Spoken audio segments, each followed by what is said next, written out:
Hello friends, नमस्कार। जय जगन्नाथ। आपण माने समस्ते सिंबरे विभिन्न प्रकार रेसिपी प्रस्तुत करी खाउतिबे। आज मध्य मु आपण मानक पई सिंबर गोटे रेसिपी नै कि आसीची, जोथिरे आपण गोटे टिप्स करिवे बा छोट जिंस गोटे ऐड कर नेबे, ताहाले देखिबे आपणक सिंब तरकारी र स्वाद मध्य दुई गुणा बढ़ी जिवो। सेति पई मु एटी सिंब आ आलू को नेची। प्रथमे सिंब को आपण धोई नेबे, नहले काटी सारला परे मध्य धोई परिबे। सिंबर एमती सिर को काढ़ी नबा, तापर ऊपर आ तल अंश को काटिला परे आमे सिंबर एमती मीडियम साइज रे सिंब गुडी को आमे काटी दबा। एटी मु बेसी बड़ साइज करिवेनी, एमती मीडियम साइज रे सब सिंब गुडी को मु एठी काटी नेची। आलू को मध्य एमती पतला पतला करी काटिची। आपण माने आलू को मध्य एमती पतला करी काटिबे, बेसी मोटा आलू एठी व्यवहार करिवे नाही। काटी सारला परे गोटे कड़ाई नबा, सेतरे तेल दबा। तेलटिको एठी भल भाबरे गरम होबा पई छाडिबा। तापरे सिंब दबा।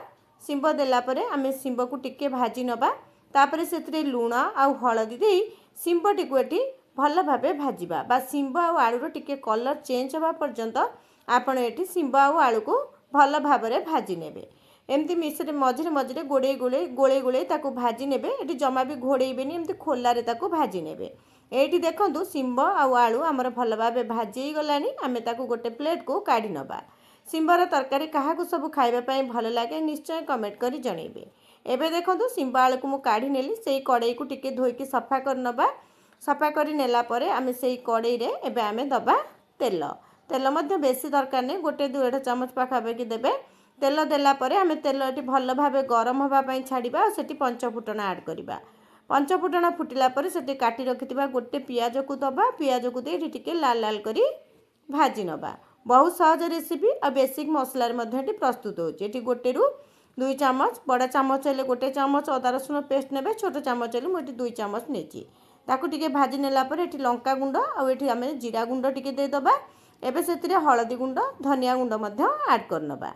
तापरे मसला को एमदी सुकिला रे गैस रो फ्लेम को पूरा सिम रे रखी आपण भाजी नेबे। तापरे एटी मात्र गोटे चमच, छोट चामच रे गोटे चमच मोटी बेसन नेची। बेसन को भल भाबे मसला सहित टिके सुखिला रे भाजी नबा। तापरे एटी किछ समय पर एटी टमाटो दबा। एटी आवश्यक अनुसार आमे मध्य लूण ऐड कर दबा। लूण ऐड करी ताकू टिके मिसामिसी करि देला परे आमे सेतरे अल्प टिके पानी दबा आ घोड़ेकी मसला टिकू कसिबा। सिंबर हमर एटी टमाटो टिकू नरम होबा पर्यंत आपण कसी नेबे। टमाटो टी नरम हे गलानी, मसला टी मध्य भल भाबे कसी हे गलानी। अल्प टिके पानी दे मसला को गोळे नबा। तापरे भाजी रखिथिबा सिंब आ आलू को दे एटी भल भाबरे मिसै नबा।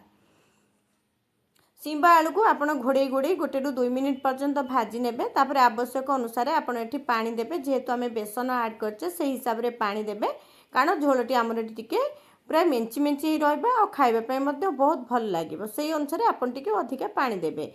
एटी सिंब आ आलू को आपण सिजबा पई छाडी देबे।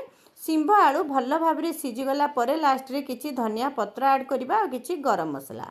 आशा करछि आज रो ए रेसिपीटी आपण मानको निश्चय पसंद आसीथिबो। जदि वीडियोटी भल लागे गोटे सुंदर कमेंट दबा पई जमार भी भूलिबेनी। आ ए रेसिपी को जदि ट्राई कर नथिबे ताहले गोटे थर ए प्रोसेस रे निश्चय ट्राई करंतु। देखिबे घरे छोट ठारू बड़ समस्त को पसंद आसीबो। मात्र गोटे छोट चामच बेसन रे आपणक तरकारी रो स्वाद पूरा बदली जिवो।